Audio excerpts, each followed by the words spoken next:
बढ़ाएं तो आज आदरणीय लालू प्रसाद जी राजद के राष्ट्रीय अध्यक्ष हैं।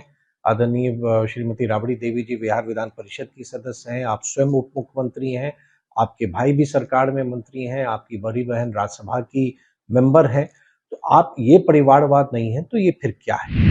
और ये डॉक्टर जगन्नाथ मिश्र जी कभी भारतीय जनता पार्टी के सदस्य नहीं रहे हैं और मैं जहां पर आज पहुंचा हूं पूरी अपनी मेहनत से, मुझको किसी ने परोस के नहीं दिया। मैं पहला चुनाव में हारा और मेरी राजनीति तब शुरू हुई जब हमारी पिताजी की राजनीतिक स्थिति बिहार के पॉलिटिक्स में वो एक ढलान पर थी।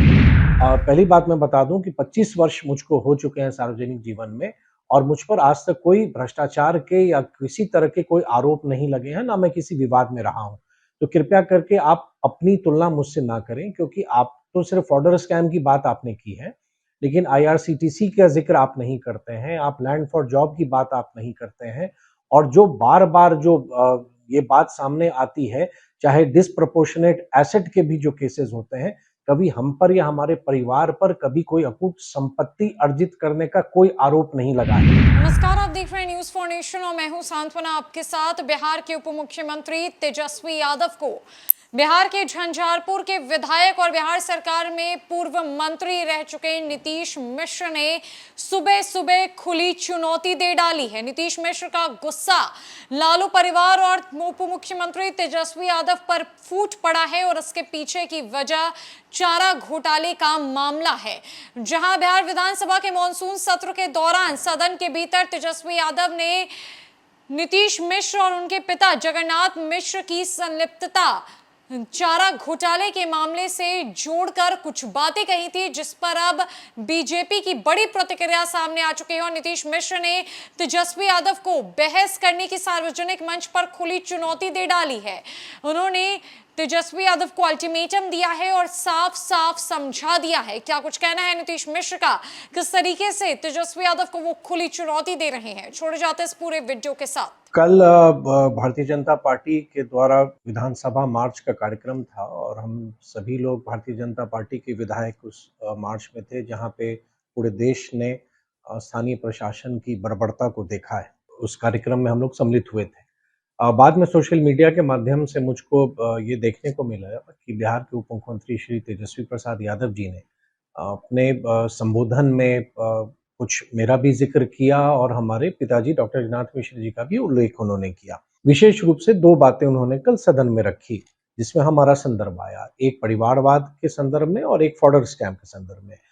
मैं तेजस्वी जी को सिर्फ परिवारवाद क्या है, अगर सिर्फ दो लाइन में मैं अगर उनको समझाना चाहूँ कि जैसे अगर हम भारतीय जनता पार्टी और राष्ट्रीय जनता दल की अगर हम तुलना करें, कंपैरिजन करें, तो भारतीय जनता पार्टी के जो राष्ट्रीय अध्यक्ष हैं, कोई भी व्यक्ति ये नहीं कह सकता कि हमारे अगले राष्ट्रीय अध्यक्ष कौन होंगे। हमारा कोई बूथ का कार्यकर्ता हो सकता है, हमारा कोई मंडल अध्यक्ष हो सकता है, कोई भी व्यक्ति हो सकता है, लेकिन राष्ट्रीय जनता दल के शीर्ष भूमिका पर या उसके अध्यक्ष या कोई ऐसी प्रमुख स्थान पर, प्रमुख पोजीशन पर कोई ना कोई आप ही के परिवार का व्यक्ति होगा। ये सभी लोग जानते हैं और इसमें कोई दो राय नहीं है।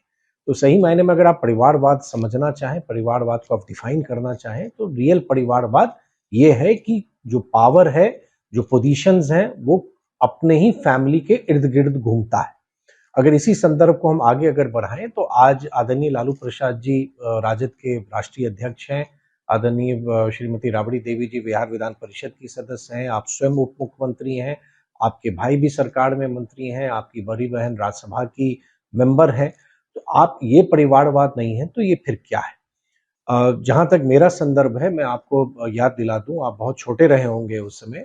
डॉक्टर जगन्नाथ मिश्र जी 2000 ईस्वी के मार्च के बाद किसी भी सदन के सदस्य नहीं रहे और मेरी राजनीतिक शुरुआत भी उसी के आसपास हुई और 2000 से आज तक मैंने लगभग 6 चुनाव मैंने लड़ा है।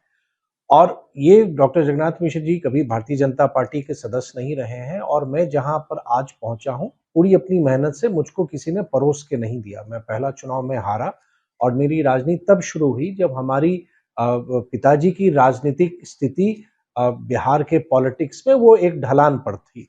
उस समय मैंने अपनी राजनीति प्रारंभ की और एक संघर्ष के साथ अपने क्षेत्र के लोगों का विश्वास मैंने जीता और उसी का परिणाम है कि धीरे धीरे आज जनता का विश्वास जीतते हुए मैं आज चौथी बार बिहार विधानसभा का सदस्य बना हूं। दूसरी बात, आपने फॉर्डर स्कैम के संदर्भ में, और यही सिर्फ आप ही नहीं, आपकी पार्टी भी लगातार फॉर्डर स्कैम के संदर्भ में जनता को ये दिखाना चाहती है कि कैसे लालू प्रसाद जी और डॉक्टर जगन्नाथ मिश्र जी का विषय एक रहते हुए, मामला एक रहते हुए, दो तरीके से लोगों ने देखा है। मैं आपको सिर्फ स्पष्ट करना चाहता हूं और आप भी समझेंगे, क्योंकि आप सरकार में अब आप लंबे समय से उप मुख्यमंत्री हैं, आप नेता विरोधी दल भी रहे हुए हैं। जिस समय का ये फॉर्डर स्कैम है 1990 से 1996 की अवधि का, डॉक्टर जगन्नाथ मिश्र जी उस समय सरकार में नहीं थे, ना वो डिसीजन मेकर थे, ना वो कोई डिसीजन ले सकते थे, ना वो कोई पावर के अथॉरिटी थे। वो नेता विरोधी दल थे, नेता प्रतिपक्ष थे, और आदरणीय लालू प्रसाद जी उस समय सरकार के मुख्यमंत्री थे और वो निर्णय लेने की स्थिति में थे। तो कभी भी दोनों व्यक्तियों के आरोप और दोनों व्यक्तियों के केस एक समान नहीं हो सकते हैं कि क्या चीफ मिनिस्टर और क्या लीडर ऑफ अपोजिशन की भूमिका एक हो सकती है। उदाहरण अगर मैं आपको देके मैं अगर आपको बताना चाहूं, तो जिस समय आदरणीय नीतीश कुमार जी मुख्यमंत्री थे और आप नेता विरोधी दल थे, तो क्या दोनों की भूमिका एक थी? क्या दोनों के दोनों के जो अथॉरिटी थे वो क्या वो सेम थे?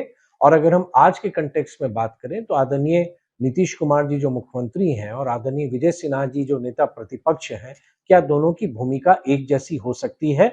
तो ये प्रश्न में जो आपने किया है, ये आप स्वयं समझ लीजिए कि कभी भी चीफ मिनिस्टर और लीडर ऑफ अपोजिशन की भूमिका एक नहीं हो सकती है। दूसरी बात, मैं आपको ये भी याद दिला दूं कि डॉक्टर जगन्नाथ मिश्र जी को 2 मामलों में स्पेशल कोर्ट ने बाइज्जत बरी भी किया है। आप लोग बार-बार भूल जाते हैं कि डॉक्टर जगन्नाथ मिश्र जी 2 मामलों में बरी किए जा चुके हैं, और जो 2 मामले हैं भी वो रांची उच्च न्यायालय में विचाराधीन है, और उसकी जो केस की जो पैरवी है, केस की जो लड़ाई है, वो मैं स्वयं उसको देख रहा हूं, और मुझे पूरा विश्वास है कि डॉक्टर जगन्नाथ मिश्र जी पर मात्र 3 अनुशंसा के पत्र लिखने के आरोप हैं, जो कोई भी जनप्रतिनिधि के लिए रिकमेंडेशन लेटर लिखना सामान्य प्रक्रिया होती है, और मुझको पूरा विश्वास है कि आने वाले समय में माननीय रांची उच्च न्यायालय द्वारा भी उनको उस केस से बाइज्जत बरी किया जाएगा। दूसरी बात मैं आपको और याद दिला दूं, आपने कल के संबोधन में ये भी कहा कि doctor Jagannath Mishra ji fodder scam में आरोपित थे और मैं भारतीय जनता पार्टी में हूं तो मैं आरोप मुक्त हो गया हूं। पहली बात मैं बता दूं कि 25 वर्ष मुझको हो चुके हैं सार्वजनिक जीवन में, और मुझ पर आज तक कोई भ्रष्टाचार के या किसी तरह के कोई आरोप नहीं लगे हैं, ना मैं किसी विवाद में रहा हूं।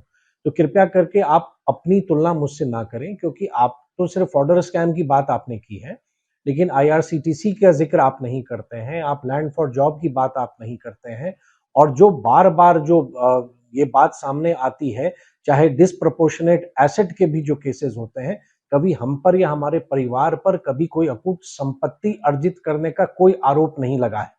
और आप तो इस बातों को ना आप कभी डिनाई भी नहीं कर पाते हैं, और बार-बार जब मैं आपको याद दिला दूं, आज से 5 साल पहले जब आपसे पूछा गया था कि आप अपनी पोजीशन को एक्सप्लेन करें, आप ना उस समय अपनी पोजीशन को एक्सप्लेन कर पा रहे थे, ना आज आप अपनी पोजीशन को एक्सप्लेन कर पाते हैं। आप सरकार में भी हैं, लेकिन अंतर ये है कि आप चार्जशीटेड हैं।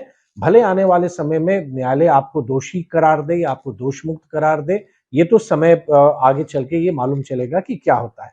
लेकिन मैं आपको एक बात याद दिला दूं कि 8 मई 2019 को बार-बार आपके और आपकी पार्टी के द्वारा डॉक्टर जगन्नाथ मिश्र जी और लालू प्रसाद जी के विषय में जातीय दृष्टिकोण और जनता को दिग्भ्रमित किया जा रहा था जात के आधार पर। और मैं आपको याद दिला दूं कि 8 मई 2019